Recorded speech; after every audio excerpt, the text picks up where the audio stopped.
You never think it'll happen where you work.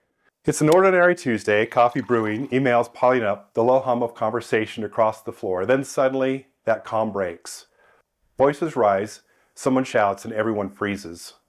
Moments like that, brief, shocking, and unforgettable, remind us that safety at work isn't guaranteed just because the doors are locked and the lights are on.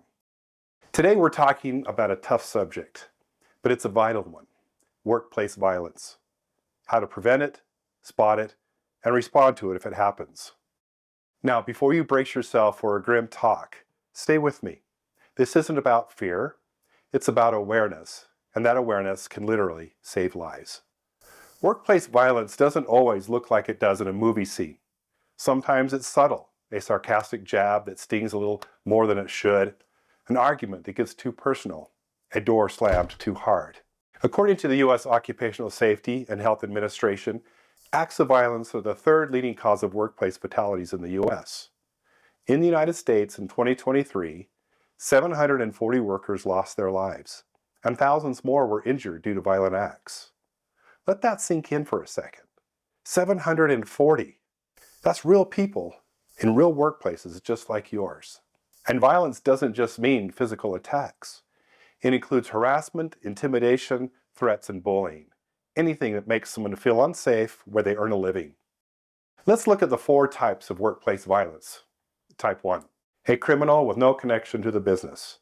Think a robbery gone wrong at a late-night retail counter. Type 2. A customer or client turns abusive, like a delivery driver berated and shoved by a frustrated customer. Type 3. A current or former employee who lashes out at a coworker or management. And Type 4. When personal issues such as a domestic violence follow someone into the workplace. Violence doesn't always come from outside. Often it begins from within. And that means we often have the power to see it before it escalates. In a healthcare setting, for example, nurses often face Type 2 incidents, patients or family members acting out under stress. Or think of customer service teams dealing with irate clients online. That digital distance can turn verbal abuse into a daily hazard. People don't usually explode without warning. Behavior escalates, and here's what that can look like. Level 1. Subtle shifts such as disrespect, uncooperative behavior, and verbal jabs. It's the stage where empathy and early intervention work best. A calm word, a check-in with the manager, sometimes that's all it takes. Level 2. Things heat up. Arguments, threats, or property damage. This is when safety becomes first. Step back, report it, and in some cases, it's necessary to call 911. Level 3. The red zone. This manifests itself in physical fights, suicidal threats, and weapons.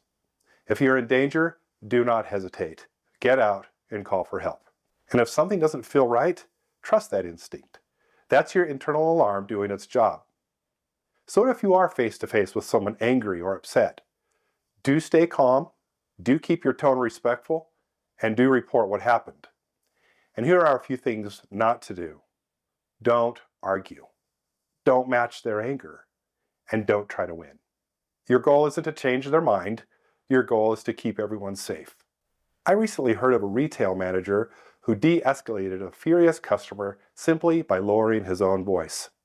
Within seconds, the energy in the room shifted. Calm is contagious. Now, the worst case scenario is an active threat or a violent event. These are chaotic moments, but preparation brings clarity.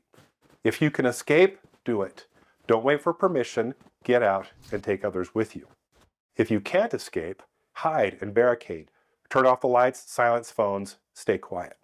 And if there's no other option and your life is in immediate danger, fight back to survive. Afterward, call 911 and follow law enforcement instructions. This run, hide, fight model is a nationally recognized active shooter or violent intruder response protocol used across many environments, including hospitals, airports, schools, offices, and government facilities.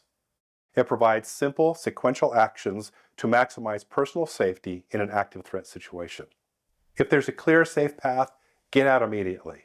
If you can't safely escape, find a secure hiding place. If your life is in immediate danger and there's no other option, act aggressively to stop the threat. This step is the last resort, but decisive action can disrupt or disarm an attacker long enough for escape or law enforcement intervention. Even when no one's physically hurt, violence leaves emotional bruises. Check in with your people. Watch for changes like anxiety, isolation, or absenteeism.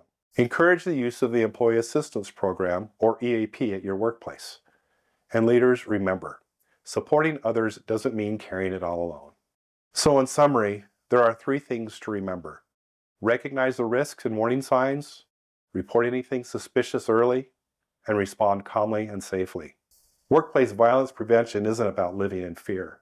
It's about looking out for one another. We can't control every situation, but we can control how we prepare and how we respond. And that preparation, your awareness, can make all the difference. John Paul here. If you like this video, check out the HR Insight YouTube channel where we have more videos just like this. Make sure to click subscribe so you get notifications.